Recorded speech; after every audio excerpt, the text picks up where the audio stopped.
Hi, folks. So today we will be finishing up our discussion of ethical theories with Rossianism and virtue ethics. I had said that I hoped that the lectures this week would be a little shorter, and I think that's probably not going to wind up being true, unfortunately. But maybe next week. So, W.D. Ross, he was a professor at Oxford back in the sort of early to mid 20th century. He was known as a prominent scholar of Aristotle, and he also developed his own theory. He published a book called The Right and the Good, and this is the book that he's best known for. It differs, his theory differs quite strikingly from both Kantianism and utilitarianism, also contractualism I could have put on there, because those theories are monistic. Monism, mono means one, right? So monism means something having to do with just one thing. They're monistic in the sense that they claim that there is some single principle of morality that determines what you should do in every case. Ultimately, everything comes down to maximizing utility or following the categorical imperative or something like that, right? Rossianism, on the other hand, is pluralistic. It says there are a variety of different moral principles. They're all equally basic. They all, can bear on different situations. One might win out in some circumstance, another one might win out in another circumstance, and so forth. We'll see exactly how that works out. Ross, when he wrote, contractualism, as we discussed it, of the Scanlon sort, hadn't been developed yet. The 17th century and 18th century social contract theories of political authority had been, but contractualism of the Scanlon sort hadn't been developed yet, so he doesn't talk about that. But he does talk about Kantianism and about utilitarianism. And he's going to argue that his own theory is superior to both, of course, right?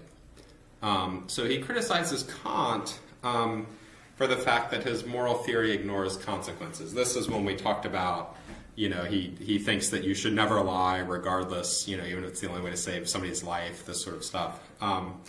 And Ross thinks Kant's moral theory is sort of too rigid. It's too rigid in saying that there are all these things that couldn't be done under any circumstances, regardless of the consequences. So, the idea that you normally shouldn't break promises, sure, that's true. The idea that you can never break a promise under any circumstances, that can't be right. He thinks when the good to be produced by a benevolent act is very great and the promise is comparatively trivial, the act of benevolence becomes our duty. What that means is if you can do a whole lot of good by breaking some promise that's not very serious, then you should break the promise in that case, right? So if I promised to meet a friend at a particular time for some trivial purpose, you said that you would meet your friend at 1 o'clock for lunch or something, and you're walking along and you see, the victims of a car accident and some person is going to bleed out unless you take them to the hospital. Well, you should take the person to the hospital, right? In that case, you should break the promise. Promises matter, but in this case, keeping the promise is not nearly as important as doing a lot of good for this person in dire need. And so he thinks, you have to take consequences into account. Kant doesn't do that, and so Kantianism is mistaken. But on the other hand, he also thinks that utilitarianism is mistaken. And he's going to give two objections. First of all, he thinks that utilitarianism, and he's thinking mostly of act utilitarianism here, he thinks it gives the wrong answers in lots of ordinary cases. And then second, he thinks that it gives the wrong explanations of why we have certain obligations, even when it gives the right answers about what we should do. So these correspond to the wrong answers objection to act utilitarianism and the crude concepts objection to utilitarianism. This is what Ross is going to be presenting here. So he criticized the Kantians for thinking, when it comes to whether you should keep a promise, the consequences don't matter at all. You should always keep the promise no matter what, right? On the other hand, he's going to criticize the utilitarians for thinking that you should break a promise if it's even slightly better to break the promise. Suppose that the fulfillment of a promise to A would produce 1,000 units of good for him, but by doing something else, you could produce 1,001 units for the other person. So I promise to pay my friend back, and that will get him 1,000 units of good. But then I see some other person, if I gave the money to him, it would be just very, very, very slightly better for him to get the money. And I've made no such promise to this stranger. We should think that only a much greater disparity of value between the consequences would judge us in failing to discharge our duty to A. A promise is a promise and is not to be treated so lightly as the theory we're examining would imply. So in other words, if you can break a promise and it will do much more good to break the promise, then you should break the promise. And that's what Kant gets wrong. On the other hand, if you can break a promise and it will do just very, very, very, very slightly more good, you shouldn't break the promise. And that's what the utilitarian gets wrong. Promises matter. They don't matter absolutely. You should break them sometimes. But they do matter in and of themselves. You shouldn't break them just because it will produce very slightly more good. So Ross thinks. Another problem, he thinks, is the fact that act utilitarianism weighs everyone's interests equally, regardless of who they are, regardless of what they deserve. And Ross thinks that that's wrong. So act utilitarianism says just maximize overall good consequences, right? Maximize overall well-being. Everybody matters equally much. Doesn't matter who it is. But Ross thinks, suppose person A is very good and person B is very bad. And you can choose to produce 1,000 units of goodness for person A or 1,001 for person B, who's extremely evil. And Ross thinks, well, in that case, you should benefit the good person, not produce slightly more good for the evil person. There's a duty of justice here, and that is a duty of producing a distribution of goods in proportion to merit. What that means is you want happiness to be distributed among people in proportion to how virtuous they are. You want better people to be better off, all else equal. And because of that, that you can produce slightly more overall well-being by benefiting the evil person instead doesn't mean that you should benefit the evil person. You've got to think about what people deserve too. So that's his version of the wrong answers objections to act utilitarianism. On the other hand, he thinks that utilitarianism also gives the wrong explanations of why we have the obligations we have. So even when it says that you should keep a promise, it gives the wrong explanation of why you should keep the promise. The reason you have to keep a promise has to do with something intrinsically important about promises, not just some general fact about their consequences. So when a plain man, remember he's writing in 1930 in England or whatever, the plain man here is just an ordinary person, somebody who's got good down-home common sense. When a plain man fulfills a promise because he thinks he ought to do so, it's clear that he doesn't do so with any thought as to its total consequences. When an ordinary person fulfills a promise, they're not thinking about, will fulfilling this promise have, produce the most overall well-being of any action I can perform right now. In fact, they probably don't think very much about the consequences at all. If the consequences will be really bad or something, they'll think about that. But usually you're not going to think about the consequences at all. What you'll think about is the past. You'll think about the fact that you made this promise. And you think that's reason enough to do it, the fact that you promised. apart from anything having to do with consequences. So that your act produces the best possible consequences, even if it does, that's not the reason why you think it's right ordinarily. And he takes this fact, the fact that this claim that utilitarianism kind of gets the wrong explanations of why we have the obligations we do. He thinks that's a symptom of a broader fact that utilitarianism sort of oversimplifies our relationships with each other. It makes everything kind of too simple, leaves too much out. It focuses on how we can benefit and harm other people, but there are other morally relevant facts about how we relate to other people, he thinks, besides just how we benefit and harm them, and those can affect our obligations too. Utilitarianism simplifies unduly our relations to our fellows. It says, in effect, that the only morally significant relation in which my neighbors stand to me is that of being possible beneficiaries of my action.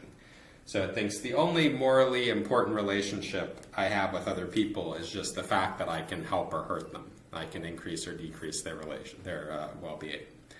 They do stand in this relation to me, and this relation is morally significant. So he says that is important. It does matter that I can benefit other people. But they may also stand to me in the relation of promisee to promiser, creditor to debtor, wife to husband, child to parent, friend to friend, countryman to fellow countryman, and the like, and each of these relations is the foundation of a prima facie duty. We'll talk in a minute. He keeps using this term prima facie duty. We'll talk about what that means in a minute, which is more or less incumbent on me according to the circumstances of the case. So it matters that I can benefit or harm other people, but there are a lot of other things that also matter. A lot of other morally significant relationships I can stand in with other people. And he thinks utilitarianism kind of misses out on this and misses out on the special obligations that these various different relationships can generate. And so he introduces the concept of what he calls a prima facie duty. And he's going to give us 7 different principles of prima facie duty. Instead of one big supreme principle of morality, 7 different principles. Now, what is a prima facie duty? If something is a prima facie duty, that means we have a duty to do it unless there's some other prima facie duty that's stronger. So something being a prima facie duty means that it counts in favor morally of us doing it. And it will be our duty, all things considered, unless there's something else that counts in favor of doing something else more. So I have a prima facie duty to keep my promises. I also have a prima facie duty to help other people, for Ross. And in the situation we were talking a minute ago, where those can conflict, on the one hand I can keep my promise, but there's something else I can do that will achieve more good. We need to figure out which prima facie duty is more important. We need to think about how strong is the duty to keep the promise in this situation, how strong is the duty to produce goodness in this situation, and we need to weigh those against each other and make a judgment call and then do whichever one wins out in this case. As I say, he's going to give us 7 prima facie duties. The first is the duty of fidelity, he calls it. That's the duty to keep promises. So in general, this is a duty to keep promises. I promise that I'll meet you at a certain time. I should go there. It's also a duty not to tell lies, because he thinks that when you lie to people, you are implicitly breaking a promise. When you tell someone something, you're implicitly promising that you're telling them the truth, unless you're in some kind of weird sort. You're like an actor in a play or something. And so you're breaking that promise if you lie. So the duty of fidelity is promise keeping, and it also covers lying. Second principle of prima facie duty is reparation. So you have a duty to compensate people that you have wrongly harmed in the past. So I took something from you. Now I have a special duty to make that up to you. Third principle is a principle of gratitude. And that's sort of the inverse of the principle of reparation. So this is a duty to do good for other people who have done good for me. So, my friend has helped me out in the past. Now I have a special duty to help my friend out. Fourth principle is of justice. And this is the one that we were talking about a minute ago when we were talking about what people deserve. This is a duty to prevent a distribution of pleasure or happiness which is not in accordance with the merit of the persons concerned. What that means is you want people who are more meritorious, more virtuous, they behave more morally, you want them to be better off. If you have a distribution that's not in accordance with merit, the good people are suffering and the wicked people are flourishing. Or maybe the good people are only slightly well off and the bad people are very well off. That violates justice for Ross. Fifth is a principle of beneficence, and this is a duty to benefit other people. So you have a duty to improve the well-being of other people. If I can push a button and make you better off, then I should push the button. Sixth is the principle of self-improvement. This is the duty to improve yourself, to improve your own condition in respect of virtue or of intelligence. So make yourself more virtuous, more talented, this sort of thing. Finally, the duty of non-maleficence. And this is the duty not to hurt innocent people. So beneficence was the duty to help other people. Non-maleficence is the duty not to hurt other people. And Ross counts this as a separate duty because he thinks it's stronger than the duty of beneficence. So if you could, hurt one person in order to benefit another person very slightly more, he thinks that would be wrong. Because your duty not to hurt other people, all else equal, is a little bit stronger than your duty to help people.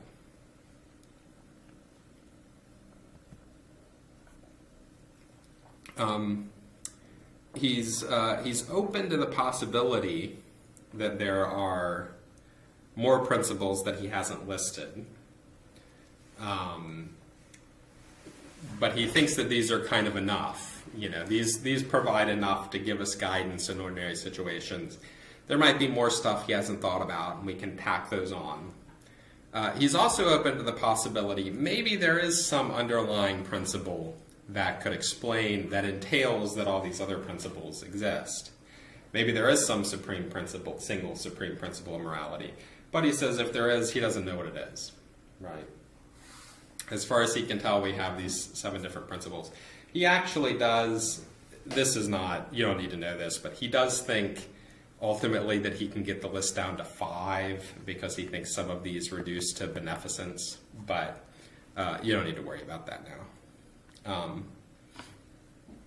So these are the prima facie duties. So what should you do, all things considered?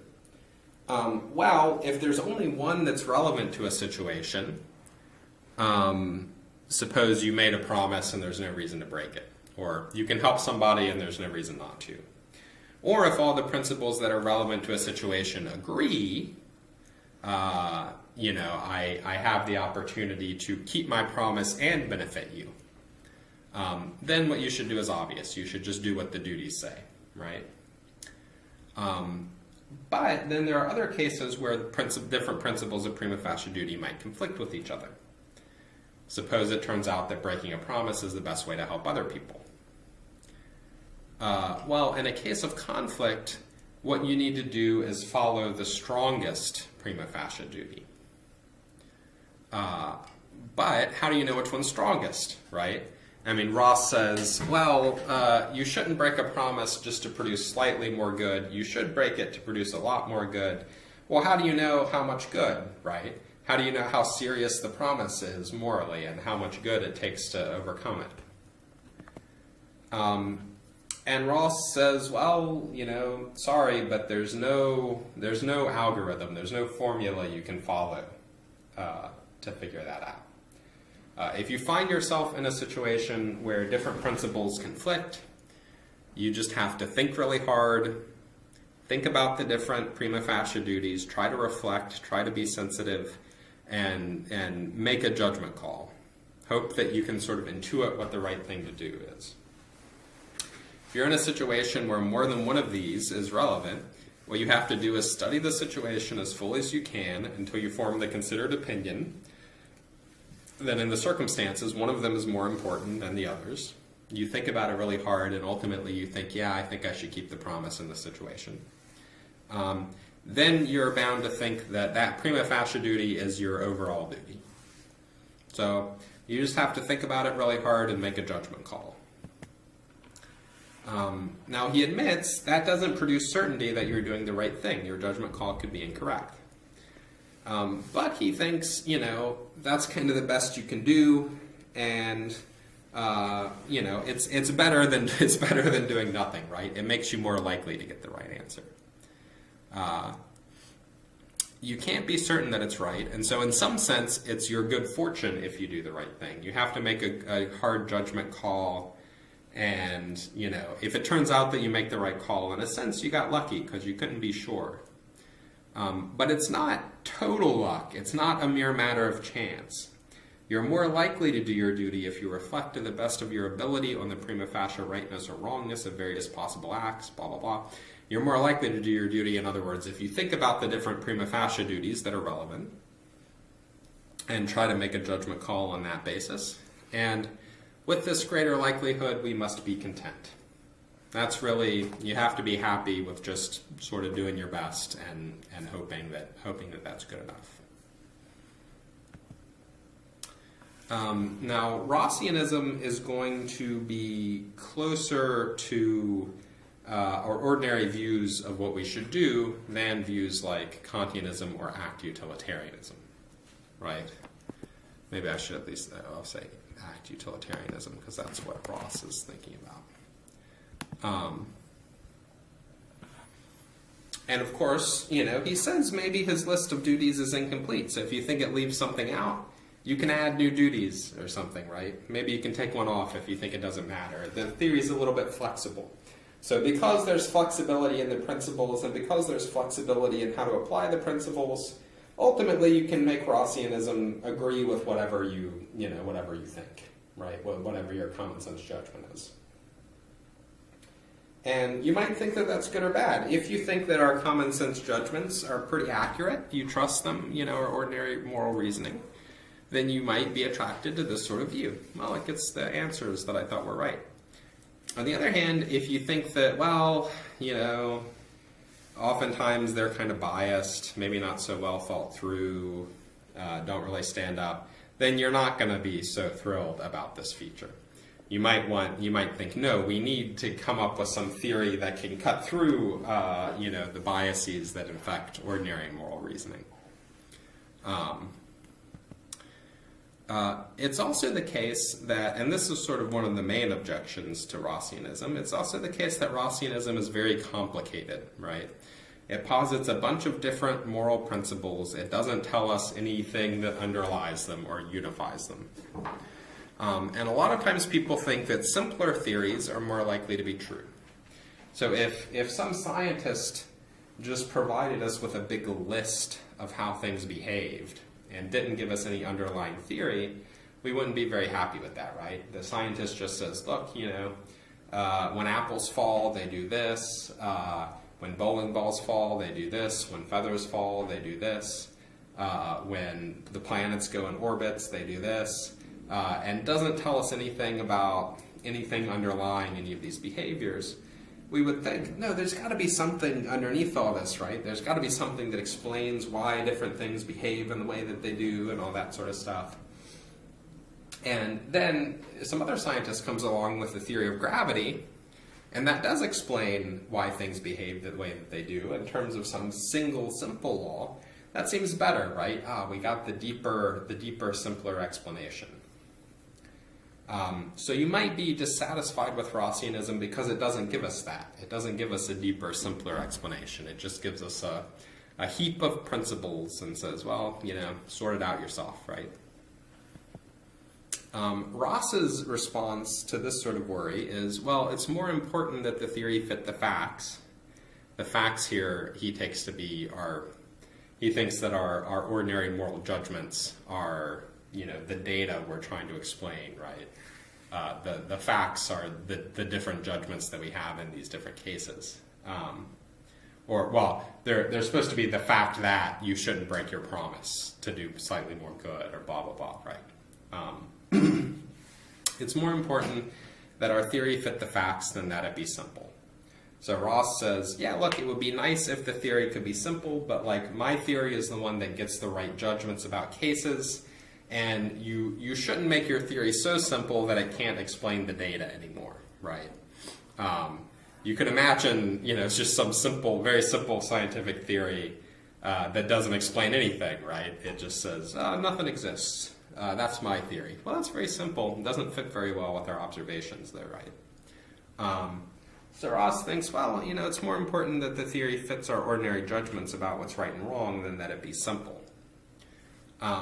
And one question then might be whether there's some way of getting a theory that implies that our common sense judgments are right by appealing to some single principle, whether there's some monistic theory that can do as well at vindicating common sense morality as Ross's theory does. And some philosophers think so. Brad Hooker is a guy who defends rule consequentialism. He thinks rule consequentialism vindicates ordinary morality, but it gives us some, unifying explanation. My dissertation co-advisor, Robert Audi, he wrote a book called The Good in the Right. Ross's is the right and the good. His is The Good in the Right, where he argues there's sort of a Kantian justification for Ross's principles of prima facie duty. So ultimately, there's this Kantian notion of treating people as ends in and of themselves, and he thinks that explains why these different principles exist. Maybe contractualists can argue that, well, maybe we would agree to something like Ross's principles in the contracting situation or something. So, an important question is there some way to take what seems plausible about Ross, this idea of these different duties we have to balance against each other, and unify them under some, single, simpler principle. But we won't get into all that. I'll leave thinking about that as an exercise for you.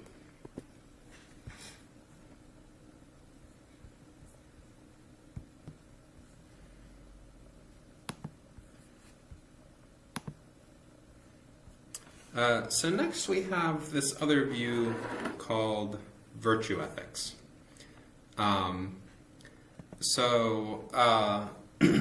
That's Elizabeth Anscombe. She was a very famous Oxford philosopher in the mid 20th century.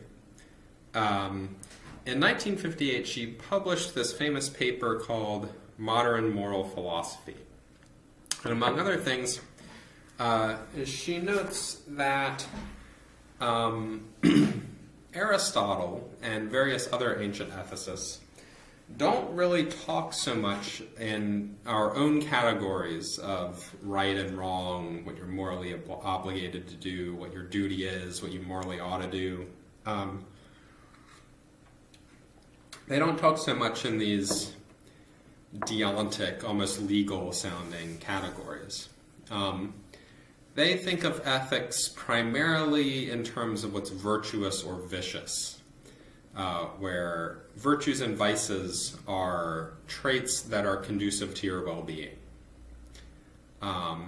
The idea of morality as this almost legal framework that you have to obey, that would be alien to them, according to Anscombe and other people who follow her. So how is it that we think of morality as sort of this system of rules that you're required to follow, rather than primarily in terms of virtues and vices that conduce to your well-being? So the thought is they would think of actions as, just or unjust, as cruel or kind, as artfully done or inartfully done, these sorts of things. You could say those sorts of things about them. But Anscombe thinks they wouldn't really think of it as of actions as, say, morally required. They didn't have concepts like this, or at least they didn't use them very much, outside of literal legal settings. you know. And Anscombe thinks that our moral frameworks that rely on these concepts of obligation, moral obligation and duty, are basically derived from the Abrahamic religions. And mostly in terms of Western systems of ethics from Christianity, right? So she thinks that an obligation, the thought that you're required to do something, you're obligated to do it, that requires the authority of someone who's in a position to obligate you. Your legal obligations are what the government requires you to do, for instance. And she thinks that the idea of moral obligation or moral duty, that arose from the idea that God has obligated you to do certain things. There's this divine law. And she thinks the whole concept of moral duty or moral obligation just doesn't make very much sense without that assumption.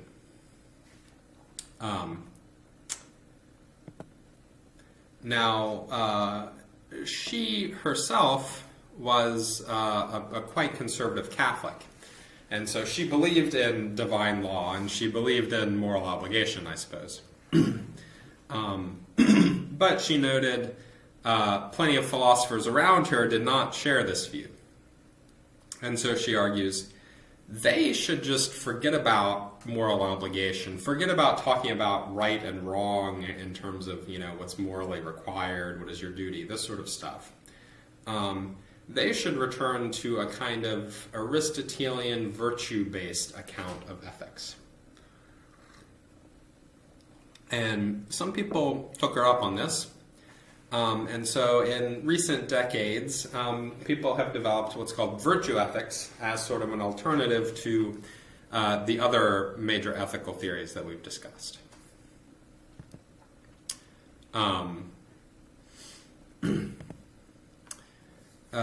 Nowadays, there are a few slides in here that just have information that's not essential. You can look at those when you look through the slides yourself if you want. Nowadays, there are a lot of different forms of virtue ethics. Some people think there are forms of virtue ethics that you can find in some non-Western philosophical traditions, such as Confucianism. We're going to focus on the version of virtue ethics that takes its cue from Aristotle. Aristotle, one of the most influential philosophers in Western history, maybe second most influential behind Plato, or most influential depending on who you ask. Certainly probably the most famous virtue ethicist in Western history. Now, what exactly is supposed to be distinctive about virtue ethics? Any ethical theory could agree that virtue is important, right? The difference is that virtue ethicists take virtue to be the fundamentally important thing that explains everything else. So if you're a utilitarian, you take well-being to be the fundamentally important thing, and you might then say, look, virtues are character traits that cause people to promote well-being, to act in accordance with the principle of utility. And so a utilitarian will think, yeah, virtues are important, but they're important because they cause you to act rightly, where acting rightly is understood as maximizing utility.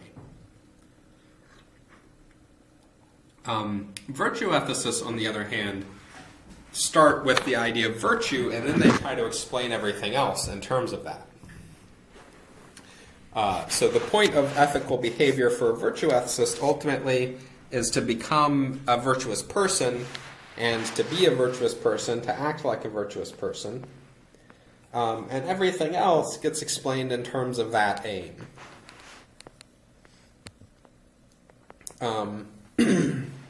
So in Les Mis, Jean Valjean has become the mayor of a town, the owner of a factory.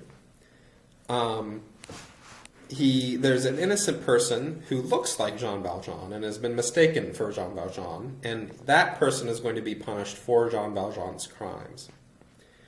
So Jean Valjean faces a moral dilemma. He can reveal his true identity. He can reveal that he's actually Jean Valjean, not this other guy who's been arrested. accusations of being Jean Valjean. If he can do that, he'll get punished, but he'll save this other man. However, the workers and the townspeople who depend on him will all lose him, right? So this whole town full of people will be harmed if he turns himself in, but he can save this guy who's going to be punished in his stead. And Jean Valjean wonders, should he turn himself in, or should he let this other guy get punished? And as Jean Valjean is deliberating about this, he sings this little song called Who Am I? And initially he considers a sort of utilitarian justification for staying silent, right? I am the master of hundreds of workers, they all look to me. Can I abandon them? How would they live if I am not free? So he's thinking about kind of the common good, right? Hundreds of people all relying on him to run the factory, to run the town. They'll be harmed if he's not free. That's sort of a utilitarian way of thinking about things. Hundreds of people versus just one person. But then he wonders, what sort of person would he be if he let this other guy be condemned? And what sort of person does he want to be? It turns out, when you look at empirical studies, giving utilitarian answers to moral dilemmas about, like, should you cut this guy up to transplant his organs and stuff, that's actually correlated with psychopathy. So what sort of person would you have to be to let this other guy suffer for your crimes and, in the name of the greater good? And so Jean Valjean wonders, I'll stop singing, you've probably had enough of my singing, but Jean Valjean wonders, who am I? Can I condemn this man to slavery? Pretend I do not see his agony? This innocent who bears my face, who goes to judgment in my place. And so, when he turns from the question of, what conduces to the common good, when he turns from that question to the question, who am I? What sort of person am I? Can I be the sort of person who lets this other guy suffer for me? Then he thinks about things differently. And he thinks, no, I can't be that sort of person, right? And so he turns himself in. And so, Javert, you see it's true. This man bears no more guilt than you. Who am I? Who am I? 24601. Okay, I said I wouldn't sing anymore, but I guess I broke my prima facie duty of fidelity there. But, I'm in an office building right now, so I don't want to be too loud because I don't want to disturb the people in the hallway. But the point to get here is that Jean Valjean ultimately turns away from making the decision by thinking about the consequences. Really, he doesn't even think about his duty at all. It's not like he thinks, well, it would violate the categorical imperative to let this guy suffer or something like that. What he winds up thinking about mostly is what his response to this situation will say about him as a person. And in that sense, Jean Valjean is reasoning like a virtue ethicist. Now, if virtue ethics is going to have content, we need some account of what the virtues are, right? So you tell me, behave like, look, morality is about being virtuous. Behave like the virtuous person. Become the virtuous person. Okay, well, what is virtue, right? Aristotle thinks that virtue is what it takes for you to fulfill your function, where your function is given by your nature. It's given by the kind of thing that you are. So, for a knife, the purpose of a knife is to cut things. So being sharp is a virtue in a knife. It's a good feature in a knife. Being sharp is a vice in a chair. Not good for chairs to have sharp edges. If a bat is unable to echolocate effectively, then there's something the matter with the bat, you might think. But not so much something the matter with a human being who can't echolocate effectively. This is the basic thought. To know what the virtues are, we need to ask, what is the nature of human beings? What characteristics help human beings to fulfill their functions? Aristotle's answer is that human beings are rational animals. And so to fulfill our functions, we need to have the characteristics that you need to reason well and to exercise those characteristics. And he's going to distinguish between two different types of virtues, intellectual virtues and ethical virtues.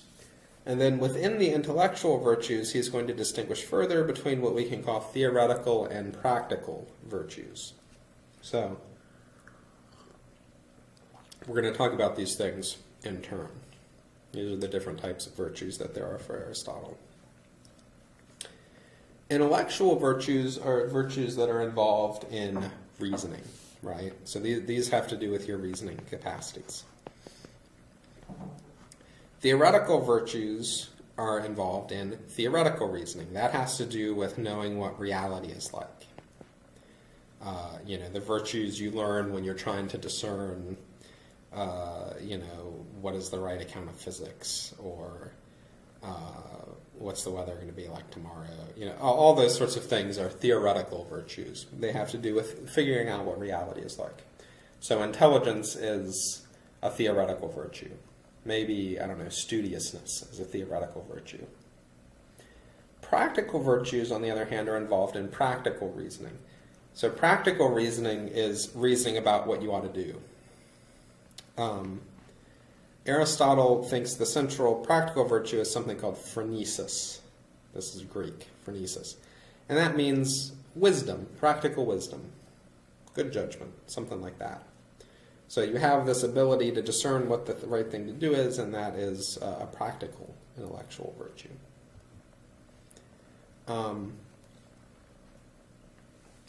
Ethical virtues, meanwhile, these are not directly involved in reasoning. They're not like mental capacities, but they are things that respond to our reasoning.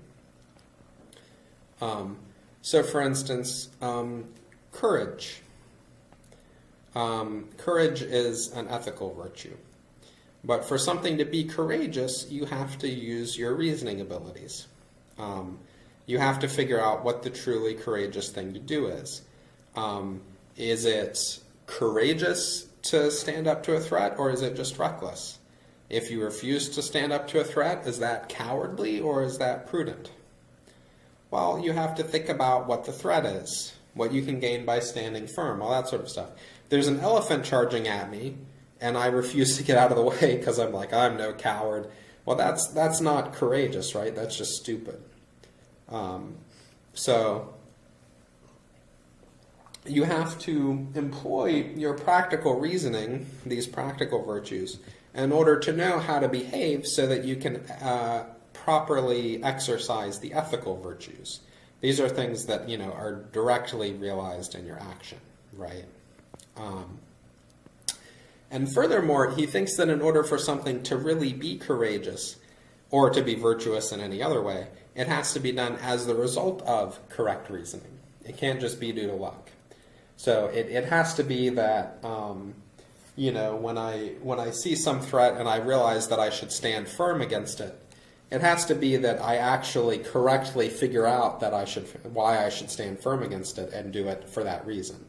If I just I flip a coin and it lands on stand firm, that's not good enough, right? So you have to do the right thing, but you also have to do it kind of non-accidentally. You have to do it on the basis of the right kind of reasoning for Aristotle.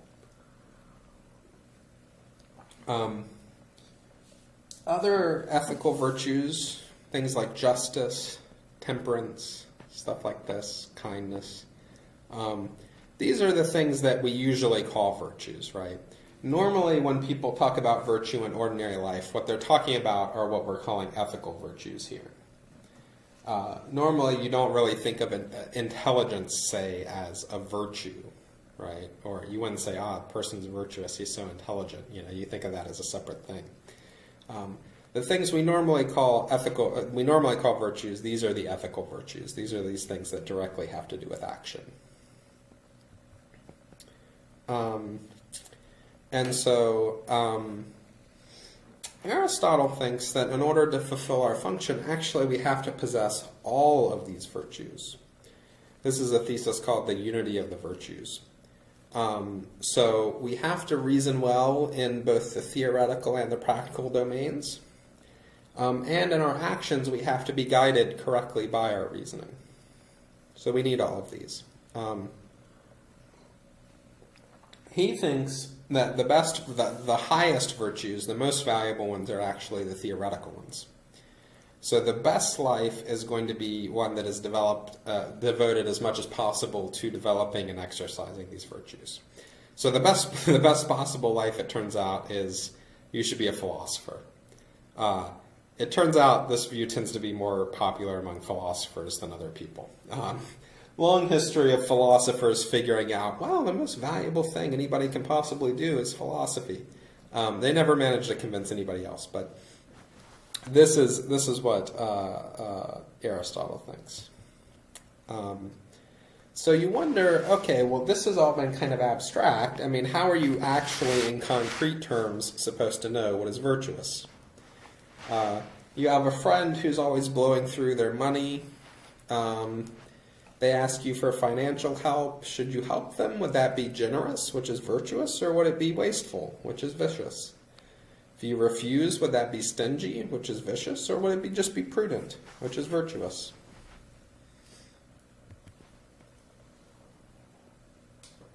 He thinks, well, there's not really any easy answer here. You just have to think about the situation. You have to exercise your practical wisdom. This is similar to Ross's view, and in fact, Ross probably got it from Aristotle. Ross has this totally different view about prima facie duties and stuff, but this basic idea that ultimately what you should do comes down to sort of this judgment call, that's probably from Aristotle. Well, how do you get practical wisdom? Ideally, you get raised correctly. If you don't have it, hopefully you have good role models. You can find virtuous people and sort of try to mimic them. If you can't even do that, if there's no way for you to get phronesis, then you're just not going to be able to become virtuous because you're not going to be able to make the right decisions. So it could be that you're just out of luck for Aristotle.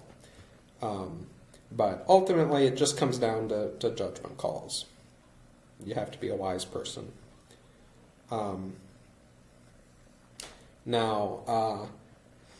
This brings us back around to the why be moral question that we keep revisiting. Why be moral for Aristotle? Well, Aristotle holds a particular version. You all remember we talked about different theories of well-being, and one of them was the objectivist theory.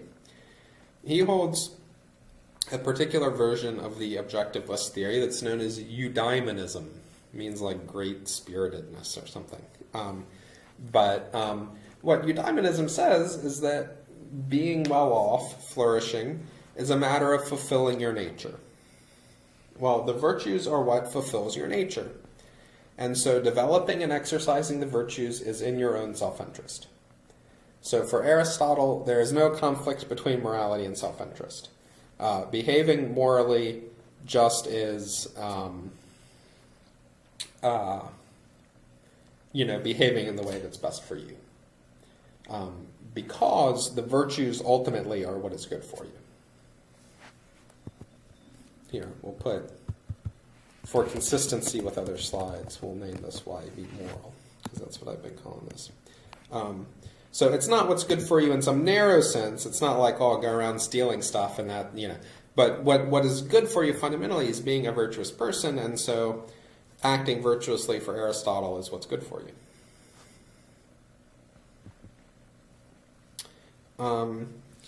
There are different worries you might have here. Some particularly afflict Aristotle's account. Others maybe apply to virtue ethics more generally. First of all, you might wonder about Aristotle's idea of human nature.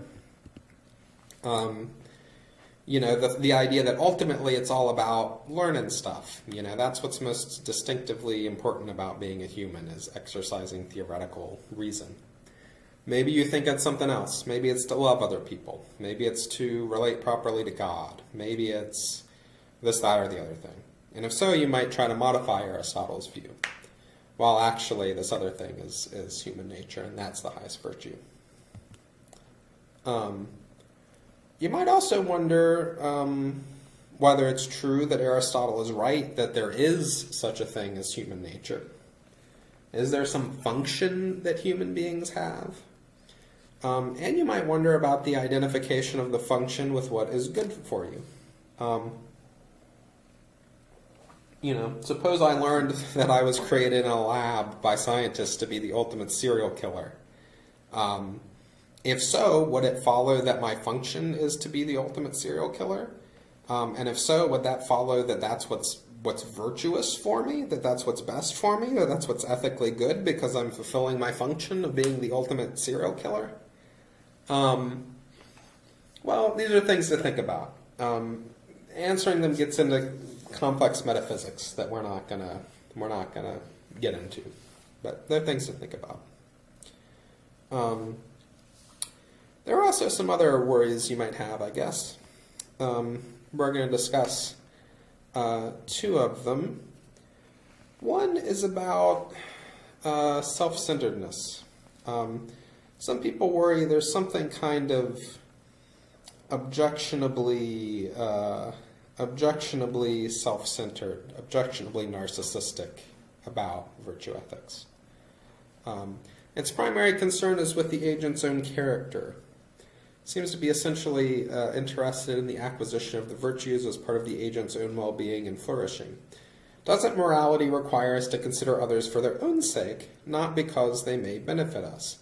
When Jean Valjean makes the decision based on the question, what sort of person would I be if I let this other guy suffer, maybe that's not really what he should be worried about. Maybe he should be worried about the well-being of all these other people, the well-being of this other guy. Why is he worried about himself in this situation where other people's well-being is so much at stake? Maybe you need to care about other people for their own sake, not just because, I need to care about them so that I will be happier or something like that. The worry is virtue ethics puts all the emphasis on the agent, on you, and morality requires that you think about things other than yourself.